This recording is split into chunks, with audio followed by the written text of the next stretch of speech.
Bonjour à tous et bienvenue sur ma chaîne YouTube. Merci à vous de ne pas oublier de vous abonner à celle-ci. Vous pouvez aussi partager les vidéos qui résonnent en vous avec les personnes qui comptent le plus pour vous. Cela crée des reliances énergétiques propices à soutenir l'éclosion du nouveau paradigme quantique, celui de l'unité retrouvée. Alors aujourd'hui, une nouvelle vidéo en partage avec vous. Une vidéo qui inaugure la playlist Confidence pour Confidence. Comme son nom l'indique, avec cette nouvelle playlist, il s'agit de me donner encore davantage à vous. Bref, de me livrer avec un autre ton dans l'intimité d'un vécu partagé dans la profondeur de l'être. Ces confidences, plus intimistes que mes autres vidéos, se veulent avant tout une passerelle d'expériences entre nous.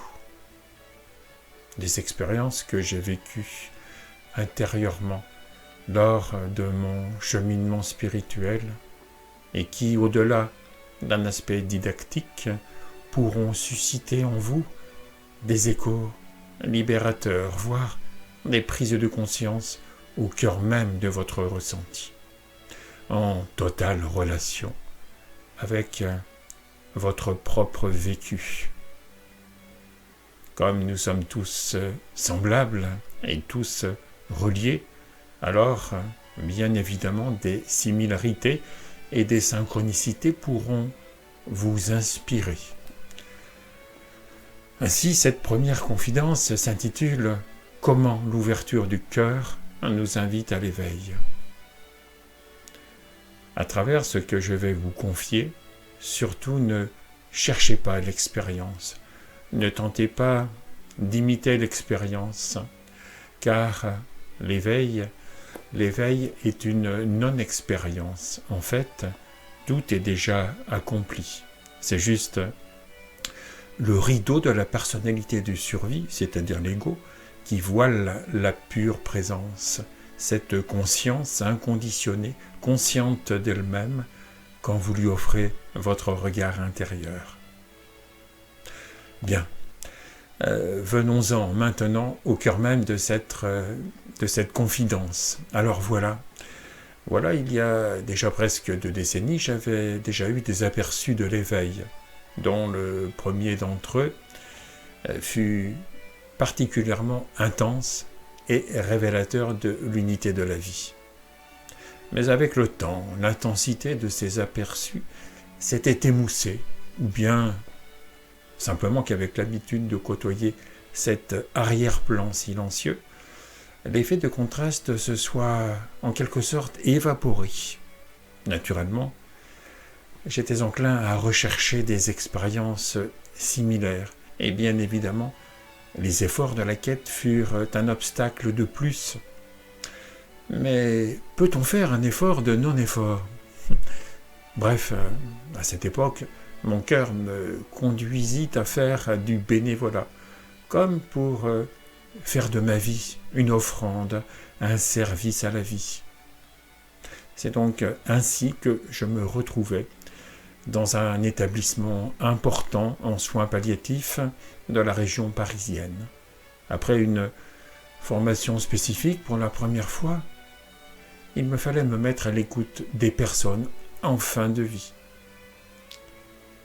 Je déambulais donc dans les couloirs de cet établissement en me demandant dans quelle chambre me rendre. Et je remarquais que certains de mes collègues bénévoles n'hésitaient pas eux-mêmes à frapper puis à entrouvrir les portes des chambres pour demander aux patients s'ils pouvaient venir leur apporter leur soutien. Beaucoup de malades refusaient, préférant sans doute la compagnie de leur solitude plutôt qu'une présence presque envahissante. Cette démarche volontaire des bénévoles en question me semblait en effet un peu intrusive. Sans porter de jugement, j'y constatais une intention manifeste, celle de se mettre en avant, de mettre en avant la fonction d'aidant qu'il venait tout juste d'endosser. Alors, en tournant dans les couloirs, l'air interrogatif, ne sachant que faire, je décidai de lâcher prise et de m'en remettre à la vie. Je m'asseyais ainsi sur un banc pour écouter le silence de mon cœur et pour y puiser une autre alternative. Dans cette assise, je m'ouvrais au champ des possibles. Je me mettais en état d'ouverture, en totale disponibilité, dans une attente sans attente. Juste être entièrement disponible sur ce banc, au moment où une infirmière ou un soignant cherchera dans le couloir un écoutant bénévole pour telle ou telle chambre. Être disponible. D'instinct, je préférais une attitude intérieure yin plutôt qu'une énergie yang portée vers l'extérieur. En toute confiance, j'acceptais alors de me soumettre à plus grand que moi, en écoutant l'instant présent qui allait bien se remettre en mouvement à un moment ou à un autre. Et cette soumission transforma ainsi ma disponibilité en vulnérabilité. Et je puis dire alors que l'offrande de ma vulnérabilité à ce qui pourrait survenir fut pour moi quelque chose de sensuel, comme un abandon en l'occurrence. Un abandon comme celui d'une quelconque volonté qui faisait émerger en moi un vaste sentiment d'ouverture très sensuel. Par sensuel, j'entends le goût de l'infini. Par sensuel, j'entends comme un parfum d'éternité. Je me trouvais comme dans un sas intérieur, ou plutôt comme dans une antichambre d'accueil, le temps d'une attente qui n'en était pas une. Paradoxalement, accepter ma vulnérabilité me rendait invulnérable dans l'intériorité de l'être intérieur que je reconnaissais. Et puis, comme la vie est bien faite, à un moment, naturellement, on vint me chercher. L'infirmière m'introduisit dans une chambre et me présenta à la patiente qui l'occupait, en me précisant que celle-ci ne pouvait plus du tout parler. En m'approchant du lit, vers son visage, spontanément, je me mis dans une sorte de recueillement. « Je suis là maintenant avec vous, lui dis-je. » Alors, la dame que je visitais se mit à me fixer des yeux, intensément, et je lui rendis l'intensité de son regard en lui confiant. Il n'y a plus rien à dire, juste être ensemble dans le regard du cœur. Et je lui pris la main, yeux dans les yeux. Alors, ce recueillement s'intensifiait à mesure que nos regards se dissolvaient l'un dans l'autre. C'était comme une écoute réciproque, une écoute comme la pure présence de l'être impersonnel que nous sommes tous en essence. Et je perdis le sens, celui qu'on dit commun, et je perdis les sens, ceux qu'on limite à 5, pour trouver l'essence. Dans ma perte, je trouvais la conscience.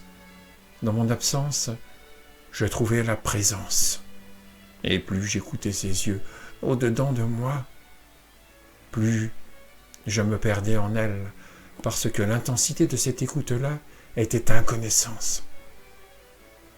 Il n'y avait plus personne pour écouter, il n'y avait plus personne pour regarder, il ne restait que le regard, celui de l'amour sans condition, qui accueille et qui se donne au sein de la présence intemporelle. Alors ce fut comme une reconnaissance dans un retournement de l'attention vers elle-même, vers sa source, pourrait-on dire. La reconnaissance de l'écran de cinéma qui se regarde lui-même dans sa profondeur d'écran, au lieu de se laisser happer par le film qui toujours se déroule. Alors ce fut comme une rotation de conscience vers elle-même, une conscience consciente d'elle-même dans l'éblouissement de sa reconnaissance. Le temps était comme suspendu, comme une vie sans fin pour une fin de vie, les yeux dans les yeux. Et dans cette inconnaissance, je ressentais le ressenti de la d'âme en fin de vie en moi, de ressenti en ressenti. Je me rendais compte qu'il n'y avait rien à faire pour être dans ce recueillement, dans ce rappel à soi, au soi, dans l'éveil à ma vraie nature. Je veillais d'une veille sacrée à l'énergie divine de la vie en moi. J'étais juste conscient d'être conscient. Je percevais que je percevais. Et le regard que nous nous donnions, cette patiente qui patientait sa fin de vie et moi, devenait d'une telle intimité que nous nous comprenions sans mots, d'âme à âme, une intimité qui transcendait les limites de notre apparence physique, une intimité d'une telle présence qu'elle se révélait comme union, une intimité partagée au plus profond de nous. Car plus nous nous regardions mutuellement, plus nous disparaissions l'un dans l'autre, dans ce passage d'amour qui nous absorbait, au cœur même de notre abandon, sans identité. Nous renaissions, instant après instant, dans cet éternel présent qui illuminait nos cœurs rayonnants. Le jeu personnel semblait hors jeu dans ce cadre impersonnel qui fut celui de ce partage. L'extérieur semblait être contenu à l'intérieur. Le connu semblait être contenu dans l'inconnu, dans ce face à face, dans ce cœur à cœur. Il y avait le vide, un vide pourtant si plein, un rien rempli du tout, comme si deux ouvertures se rencontraient, comme si elles fusionnaient dans l'unité de la paix retrouvée quand on aime l'amour. Et que se passe-t-il quand on aime l'amour? Il nous fait devenir ce que nous aimons. Et que se passe-t-il encore quand on aime l'amour encore plus fort? Il nous fait disparaître à force d'aimer. Et que trouve-t-on lorsque l'on disparaît? Eh bien, même au seuil de la mort, quand on disparaît dans l'amour, on y trouve la vie. Voilà. Voilà ce que je voulais intimement partager avec vous aujourd'hui. Et on pourrait ajouter qu'il s'agit là d'une vraie méditation, parce que dans une vraie méditation, il n'y a plus de méditant. C'est comme mourir avant de mourir de son vivant, comme le créateur de sa propre éternité. Cela me fait penser à une phrase lue je ne sais plus où, et écrite par je ne sais plus qui, mais qui illustre à merveille cette merveilleuse communion des cœurs. Celui qui meurt avant de mourir ne meurt pas quand il meurt. Et c'est tellement approprié à cette rencontre inouïe en soins palliatifs. Car la vie n'a pas besoin de palliatifs, elle vit. Cela me fait penser que l'humanité serait bien inspirée de ne plus croire aux croyances qu'on lui a fait croire, afin que la vie soit vécue au lieu d'être pensée. La conscience d'être, c'est bien le fil de vie qui manque à la famille humaine pour découvrir son unité. À cet effet, je vous invite à visionner sur cette chaîne la méditation de la reconnaissance. Merci à vous pour votre écoute. N'oubliez pas de vous abonner à ma chaîne qui se nomme Mettre l'amour en action. Et bien sûr, de partager avec ceux que vous aimez toutes les vidéos qui vous ont touché. À tous les divins co-créateurs que vous êtes, je vous souhaite vraiment de mettre l'amour en action afin de créer votre propre éternité. Alors, à bientôt et au plaisir du partage pour de nouvelles vidéos.